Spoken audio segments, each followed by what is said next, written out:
When I first saw this editorial cartoon, I thought not of Dick Cheney, but Brit Hume, because a while back conservative Brit Hume, Fox News' Washington managing editor, vented his frustration that Scooter Libby was in court facing perjury charges. He didn't like it one bit. So it's been little surprise to me Fox News has said relatively little about the case given Brit's conservative editorial control. But when Scooter was convicted, the uncomfortable news couldn't simply be ignored. The question for Fox News is how to spin it to please its devoted conservative audience. Enter John Gibson from the far right, who can be relied on to put everything in its proper context. You see, John's found a goat. His name isn't Scape, it isn't Scooter, it's Dennis Collins. Who's Dennis Collins, you ask? Stay tuned. It's all Gibson wants to talk about. Soon you'll think he's the one on trial. Hi, everybody. Louis Scooter Libby is guilty. Seems like it has taken forever, but today a jury found Vice President Dick Cheney's former chief of staff guilty of perjury, obstruction of justice, and lying to the FBI. The decision came down after a 4-year investigation into how CIA operative Valerie Plame's name was leaked to reporters. She was a CIA analyst, but her name became important after she arranged for her husband to go on a fact-finding mission on Saddam Hussein's efforts to acquire nuclear bomb material when the vice president's office asked for more information on that. And one juror, a former Washington Post reporter, suddenly appeared at the microphones and began explaining some startling background on the jury's verdict. I will say that there was a tremendous amount of sympathy for Mr. Libby on the jury. It was said a number of times, what are we doing with this guy here? Where's Rove? where are these other guys?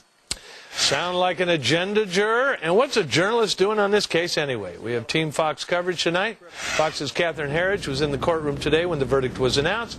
And also, Fox News senior judicial analyst, Judge Andrew Napolitano. Let me turn to Judge Napolitano. Judge, let me get this straight. Here we got a guy who, they said he lied, but his testimony was always that he was forgetful. He didn't remember what he said. He could go away for as much as 25 years. Right. And yet the same Justice Department let another high official off who lied, stole documents, destroyed the documents. He's walking around free. You're talking about Sandy Berger, the Yes. other official. Yes. Yeah, it's an interesting combination. But remember, Louis Libby did not take the stand and say, I forgot, I didn't remember. And the government had tapes of him telling the grand jury, Tim Russert told me this, Matt Cooper told me this, Judith Miller told me this. And then they put Russert and Miller and Cooper on the stand, and they said, no, we never told him that. So that was one of the problems in the case. Is he really going away for 25 years, or will he get a pardon? I don't think he'll see a day of jail. I think George Bush will pardon him. This was part of President Bush's inner circle. He didn't believe in the prosecution. He doesn't believe that Patrick Fitzgerald should even have that job, but he didn't choose to fire Fitzgerald. I think you'll see a pardon. Thanks for staying with us. The big story today was the conviction of Vice President Dick Cheney's former chief of staff in that CIA leak case. But what you might not know about is the details of one of the jurors who convicted him. Trials are supposed to be heard by a fair and impartial jury, but one juror named Dennis Collins demonstrated immediately after today's verdict that he may not have been as impartial as people would like.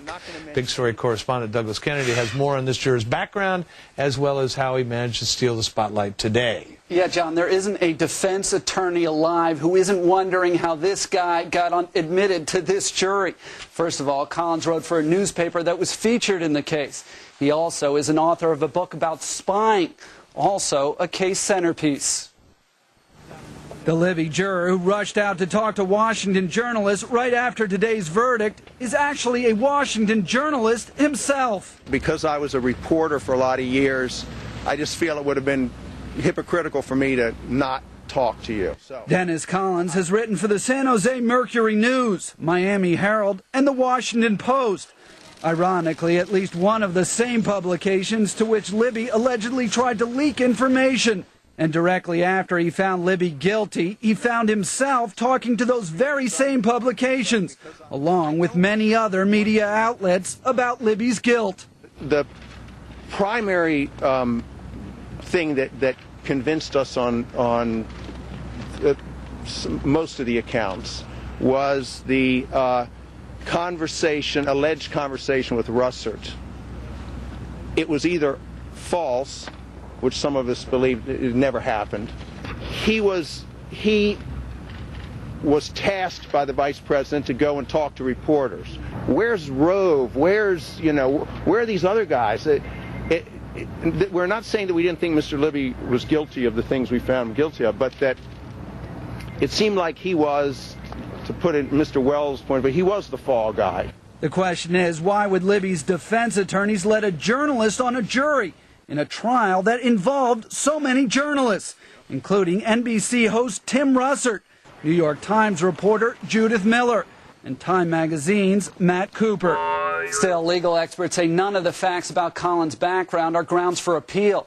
They say Libby would have to assert a juror came to the trial with a set agenda and ignored the evidence, something everyone agrees, John, is very difficult to prove. Now, by the way, we just talked to one of the other jurors on the phone, and, yes. and she said everybody in the jury room knew this guy was a journalist. Yes. So it was well known. Right. When you look back at this thing, does it appear that the Libby defense knew this guy had written a book about the CIA, that he was intimately involved in these kinds of questions? You know, they asked background questions, and they asked the question, do you have any opinion about this case, and have you formed an opinion?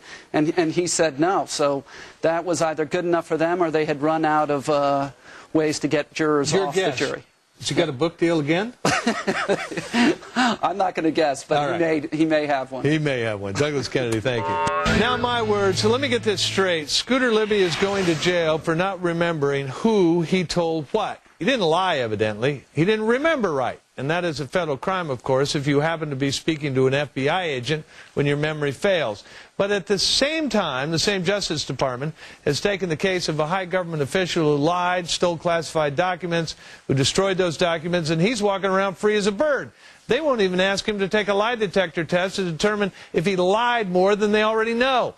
People are saying the Libby trial is the key to the kingdom, that it stands for the trial of the entire administration and the war in Iraq. Here's what it was about. Does the vice president have the right to say, see that guy named Joe Wilson who's going around saying I sent him to Africa to investigate Saddam's nuke bombs? I didn't send him. His wife did. Seems pretty simple to me. Joe Wilson wrote a piece for the New York Times implying the vice president sent him on a mission to Africa, then ignored his findings. In the vice president's office, the question was, who is this guy? Why is he saying we sent him? And as a matter of fact, who did send him? Let me quote from an Associated report from the trial dated January 24, 2007, when former CIA Iraq mission manager Robert Grenier appeared as a government witness. The report reads, Grenier testified he told Libby that the idea of sending ex-ambassador Joe Wilson to Niger was the brainchild of Wilson's wife, Valerie Plame, who worked in the CIA office that sent him in 2002. Now, Libby was informed who sent Wilson to Africa. He certainly knew the vice president's office didn't because he would know. He was the VP's chief of staff. So the vice president, Libby, wanted the press to know because they were getting pointed questions about, why'd you send this guy if you weren't going to pay attention to his report? And they found out that his wife had sent him. They wanted people to know. The problem was, she's a covert spook, at least technically. So if you're the vice president or his assistant, can you out the spook if the spook is pulling strings behind your back to make you look bad? Evidently not. Personally, I'm glad they did. There was a cabal inside the CIA working against the president's policy, and they wanted to hide behind their secret status while they did what was essentially an anti-war political hit job. This is the bad thing at the bottom of this whole episode. Valerie Plame knew what she was doing when she sent her husband. She knew he would never come back with an endorsement for the war. He says in his own book he didn't even believe in deposing Saddam back in the '91 war. So why would Cheney send an anti-war activist to investigate a key fact in the decision to go to war? Answer, he wouldn't. And the person who did was trying to sabotage the president. And that tale of trying to sabotage the president's policy is the real story behind this entire saga. And of course, now Hollywood is going to make a movie of all this in which Plame and Wilson are the hero victims.